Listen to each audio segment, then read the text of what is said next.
Hey folks, it's Jim from the Movie Rewind here to review When Harry Met Sally, directed by Rob Reiner and written by Nora Ephron.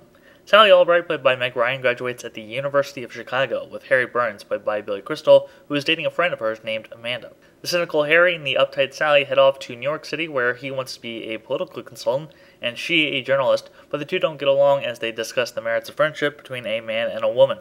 Harry thinks a man and a woman can't be friends without sex getting in the way. Sally isn't so pessimistic. You realize, of course, that we could never be friends. Why not?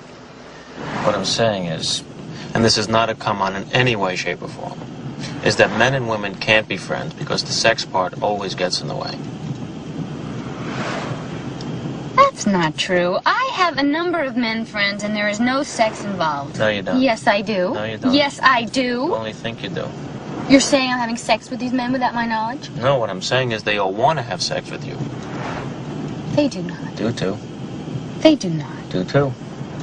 How do you know? Because no man can be friends with a woman that he finds attractive. He always wants to have sex with her. So you're saying that a man can be friends with a woman he finds unattractive? No, you pretty much want to nail them too. What if they don't want to have sex with you? Doesn't matter, because the sex thing is already out there, so the friendship is ultimately doomed, and that is the end of the story. Well, I guess we're not going to be friends then. Guess not. That's too bad. After an uncomfortable road trip, the two part ways. 5 years later, they meet again at an airport with Sally in a committed relationship with Joe, and Harry now engaged to a woman named Ellen.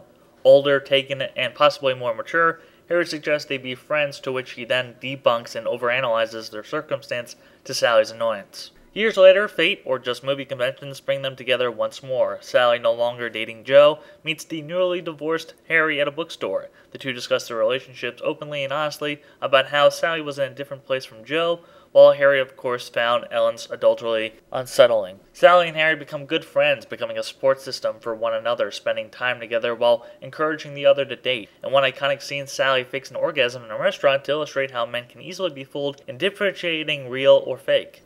What is that supposed to mean? Nothing. It's just that all men are sure it never happens to them, and most women at one time or another have done it, so you do the math. You don't think that I can tell a difference? No. Get out of here.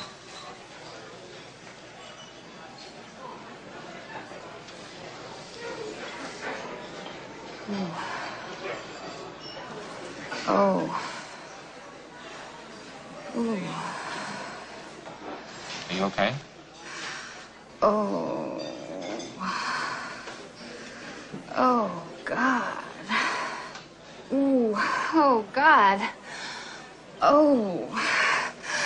Oh. Oh. Oh, God. Oh, yeah, right there. Oh. Oh. Oh. Oh. Oh, God. Oh. Yes! Yes! Yes! Yes! Yes! Yes! Ah! Oh! Oh, yes! Yes! Yes! Oh! Yes! Yes! Yes! Yes! Yes! Yes! Oh! Oh!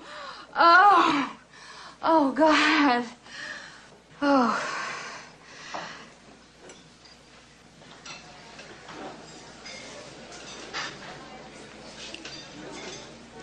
I'll have what she's having.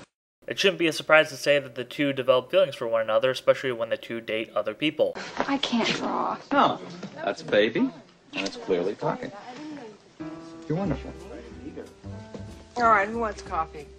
I do and I love Do you have any tea? One tea. Industrial strength. Okay. I'll help you. Decaf? Yeah.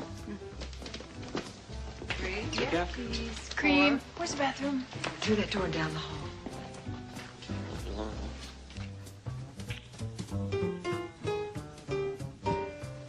One night when Harry is trying to comfort Sally after she finds out that her ex Joe is getting married, the two sleep together. Suffice to say, the next morning is awkward and the two decide it was a mistake, but the damage has been already done and the two have crossed the friendship zone. There's also a small subplot involving Sally's friend Mary, played by the always likable Carrie Fisher, and Harry's friend Jess, played by Bruno Kirby, who get romantically involved after a set-up date. The film also interweaves interviews from various married couples, played by actors who come off sincere and legit. We were both born in the same In hospital. 1921. 7 days apart. In the same hospital. We both grew up We one both block lived away in from each tenements. other, on the Lower East Side. On Delancey Street. My family moved to the Bronx He when I lived on was 10. Fordham Road. Hers moved when she was I 11. lived on 183rd Street. For 6 years, she worked on the 15th I worked for floor a very prominent as a nurse, neurologist. where I had to Dr. practice Bimmelman. on the 14th floor, the very same We building. never met. Never met. Can you imagine that? You know where we met? In an elevator. I was visiting In family. the Ambassador Hotel in Chicago, He was on the Illinois. 3rd floor. I was on the 12th. I rode up 9 extra floors just to keep talking to her.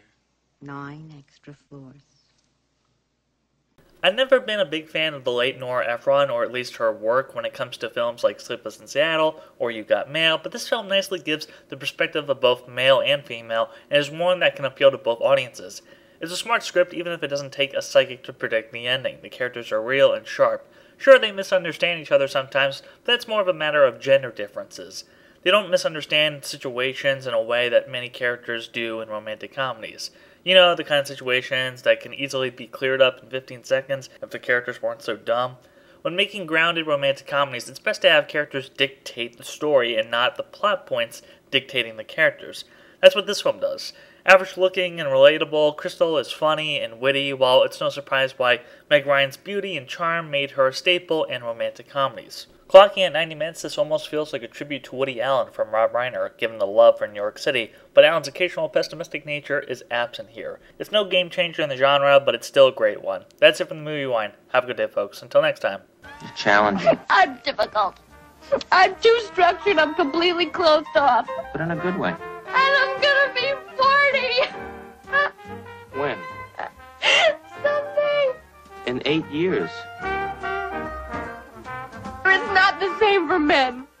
Charlie Chaplin had babies when he was 73. Yeah, but he was too old to pick 'em up.